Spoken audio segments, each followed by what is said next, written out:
ایک یہودی کا مسلمان ہو جانا۔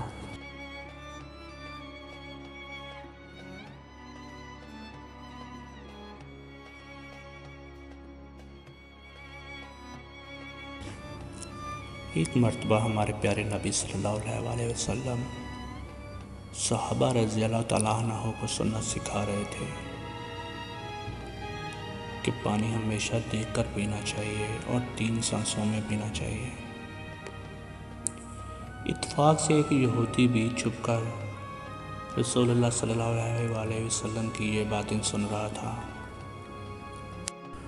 آپ صلی اللہ علیہ وسلم کے کلام میں تاثیر ہی ایسی تھی کہ مسلم ہو یا غیر مسلم، آپ صلی اللہ علیہ وسلم کی تعلیمات سے متاثر ضرور ہوتا تھا۔ یہودی یہ بات سن کر چلا گیا۔ رات کو سوتے سوتے اس یہودی کو بہت زیادہ پیاس لگی، پیاس کی بہت شدت محسوس ہوئی اسے۔ جب اس یہودی کو پیاس لگی تو وہ اپنی بیوی سے بولا کہ مجھے اچھی طرح دیکھ کر پانی پلاؤ۔ بیوی بولی، آپ کیسی باتیں کر رہی ہیں، چراغ بجھا چکی ہوں، رات کا وقت ہے، کیا دیکھ کر پانی پلاؤں، ایسے ہی پی لو، ویسے بھی ہمارے گھر کا پانی صاف ہی ہوتا ہے۔ یہودی کو بڑا غصہ آیا، بیوی سے بولا کہ چراغ جلاؤ اور روشنی میں مجھے پانی دیکھ کر پلاؤ۔ بیوی بر بر کرتی اٹھ کر دوسری طرف چلی گئی، سمجھی کہ شوہر پاگل ہو گیا ہے۔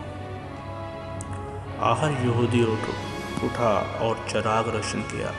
چراغ کی روشنی میں اس کی بیوی نے دیکھا کہ اندھیرے میں وہ جو پانی اپنے شوہر کے پینے کے لیے لائی تھی، اس میں ایک سیاہ بچھو تیر رہا ہے۔ یہودی بھی دیکھ کر حیران رہ گیا، اس پانی میں سیاہ بچھو تیر رہا ہے، یہ بچھو کہاں سے آ گیا؟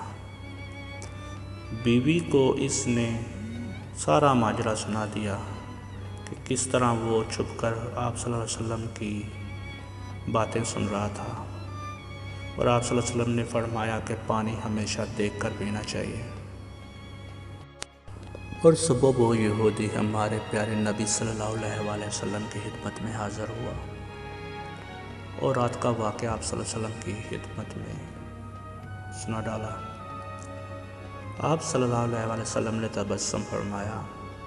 یہودی بولا، اے اللہ کے رسول، جس مذہب کی احتیاط انسان کی جان بچا لے تو وہ مذہب خود پورے انسان کو دوزخ کی آگ سے کیوں کرنا بچائے گا؟ اتنا کہہ کر وہ یہودی نے کلمہ پڑھ لیا اور مسلمان ہو گیا۔